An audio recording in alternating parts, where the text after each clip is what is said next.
దాన్ని బట్టి వందనాలు. ఈ క్రిస్మస్ దినమున నాయన నీతో కలిసి జీవించే కృపా భాగ్యాన్ని సమయాన్ని మాకు ఇచ్చిన విధానం బట్టి వందనాలు ప్రభువా. అయ్యా ఇదిగో సంఘముగా మమ్మల్ని ఏర్పాటు చేసుకొని నీతో ఆనందించే కృపా భాగ్యాన్ని మాకు దయచేసిన విధానం బట్టి స్తోత్రాలు ప్రభువా. నీ ఆత్మతో నింపినందుకు విధానం బట్టి స్తోత్రాలు. ఈ క్రిస్మస్ దినమున ఇదిగో ప్రభు ఒక్క రోజే కాదు కానీ మేము సంఘముగా ప్రతిరోజు నిన్ను కలిగి జీవించే కృపా భాగ్యాన్ని మాకు దయచేయండి. నీ ప్రేమను దేవా క్రియలో చూపించే బిడలుగా మేము ఎదిగే కృపను దయచేయండి. ప్రార్థనలోను వాక్యములోను అయ్యా అదిగో నాయన అన్ని విషయాల్లో అయ్యా నిన్ను కలిగి జీవించే కృపను మాకు దయచేయండి. నీ వెలుగును దేవా మేము అయ్యా అదిగో పంచిపెట్టే బిడలుగా వెలుగు బిడలుగా మేము సహాయము దయచేయండి. మా సంఘ బిడ్డలందరూ మీరు దీవించి ఆశీర్వదించి బలపరచండి. మా సేవకుల దేవా ఇంకను మీరు బహుబలంగా వాడుకోమని వేడుకుంటున్నాము తండ్రి. ఇదిగో మా సేవకుల ద్వారా అయ్యా అదిగో ప్రేమ కలిగి ఇదిగో మీరు ఏర్పాటు చేసిన ప్రతి పలహారాన్ని బట్టి నీకు కృతజ్ఞతలు. మీరు పరిశుద్ధపరచండి అయ్యా అదిగో నాయన మాకు మంచిగా అదిగో ఆరోగ్యమును బలమును శక్తిని దయచేయండి.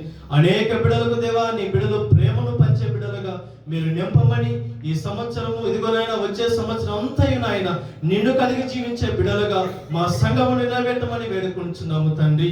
దేవా తల్లి గారిని ఇదిగో దేవ వృద్ధాపులను బిడ్డలందరూ మీరు దర్శించి బలపరచమని మా కుటుంబాలలో నెమ్మదిని సఖ్యతను సంతోషమును సమాధానం నేను దయచేయమని వేడుకుంటూ దేవా ఈ రోజంతా ఆయన నీ కృపలో భద్రపరచమని వేడుకుంటూ నా ప్రియుడు రక్షకుడైన ప్రభు యేసు నామములో ఈ చిన్ని ప్రార్థనకు సమర్పించి అడిగి వేడుకొని పొంది నామ తండ్రి ఆమేన్. పరలోకమందున్న మా తండ్రి నీ నామం పరిశుద్ధపరచబడును గాక, నీ రాజ్యం వచ్చును గాక, నీ చిత్తం పరలోకమందు నెరవేర్చినట్లు భూమి మీద నెరవేరును గాక.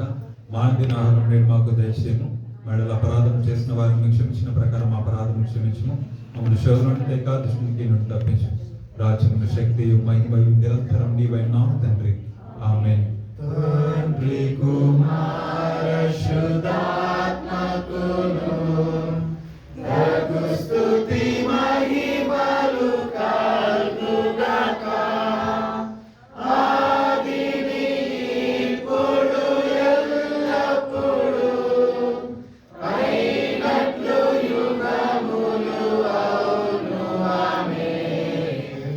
తండ్రి కుమార శుద్ధాత్మకును స్తుతి మహిమలు కలుగుగాక. ఆమేన్ ఆమేన్ ఆమేన్. ఇప్పుడు మన తండ్రి అయిన దేవుని ప్రేమ, ప్రభు అయిన యేసుక్రీస్తు యొక్క కృప, పరిశుద్ధాత్మ దేవుని యొక్క నిత్యాన్యుల సావాసం మనందరిని బలపరిచి ఆయన పరిశుద్ధ రాకడ కొరకు తగిన సిద్ధపాటు మనందరికీ అనుగ్రహించి నడిపించును గాక.